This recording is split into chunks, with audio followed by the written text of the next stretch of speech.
Hong Kong. These are some of them. For example, the government flood the people with a lot of technical information and research results given to ordinary participants. And like the government publishing only in English a 2-inch thick report describing the outline zoning plan, put it in an office that opens 9 to 5, and that is the consultation of the community. And these people are supposed to understand all the technical things on their own, and if they don't react, this is their problem. So they flood people with technical information and results without mediation. This is one of the ways you distort the process and the understanding of the people. And the second way is to pretend to respond honestly to the demands of opposing stakeholders while presenting the same information and adjusted solutions throughout the entire consultation process. This is exactly how our town's planning board works. Every time it says, we listen to the people, you can come to speak and present the representations to the board, but the board makes a closed-door decision. You don't know how they negotiate the decisions, and they come up with exactly the same plan that the government planning department gave them before. And you can try 12 times, 24 times, it will still be the same. They might change sometimes the punctuation of a plan. Or they might add a few lines to elaborate more. But that's all they do. So this is pretending to respond honestly. And the third way to distort communication is to ignore the views of affected people when writing the planning documents. For example, the government does social impact assessment in a very limited way. They do not allow people to think how to answer those questions that affect their lives. They go to these people late at night when they're all in their pajamas and brushing their teeth, preparing to sleep, and ask them very quick questions.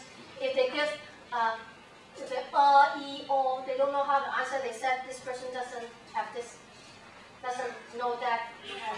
Or, for example, they did not give proof of their permanent. This place is they did not answer positively. This is their only permanent residence, for example, because in REO, okay. Or so when you cannot produce certain answers or so forth, they interpret you in a certain way, and this is what they think social impact is, right? They just barge into your home any time of the day and ask you a few questions and leave, and they interpret it on their own. If you cannot show them, for example, the bank or your electricity bills or so forth, suddenly people come to your home, you don't know where to put it, and so on. These affect how they decide on your compensation plan, or whether you get compensation or not, right? So this is another way of ignoring the views of affected people when they produce all these documents. Or falsely indicating that problems will be taken up later in the planning process. They will always say, agree with our plan first, and then your problems will be taken care of later. This is the way the West Kowloon Cultural District plan is happening now. They say we don't talk about planning now. The government has given you a proposal, accept it first, and we will reassure you we will do planning later. Okay. So then all people's views will be taken care of. Don't worry, just trust us. Right? So they falsely indicate that problems will be taken up later in the planning process, thus preventing stakeholders from presenting their worries on occasions where protests may have been effective. So this is how things are right now. So I'm just drawing a chart to let you see the comparison of the three different plannings. And you see that sometimes advocacy planners and transactive planners, they complain about top-down approaches of architects or rational planners.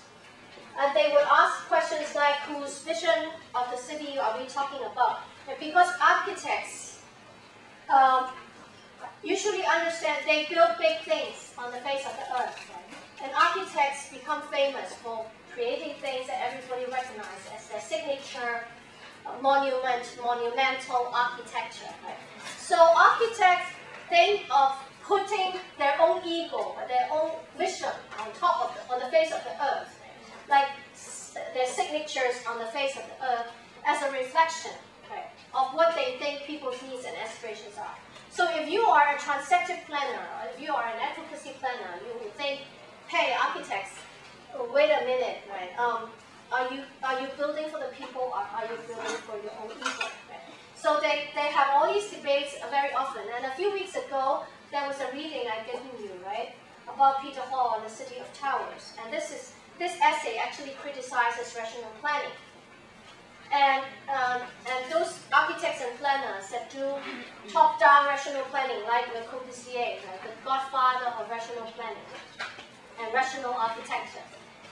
And they criticize centralized planning by one central government department, which is ordered, hierarchized, and determined by a plan produced by experts from above, and so on and so forth. Right? And Le Corbusier was somebody who would say things like, France needs a father, it doesn't matter who, to design Paris for them. So this is, let me just briefly tell you what these pictures are about. Right? So in the 1920s, Le Corbusier started to preach rational planning, right? So, and rational architecture. He's an architect and planner.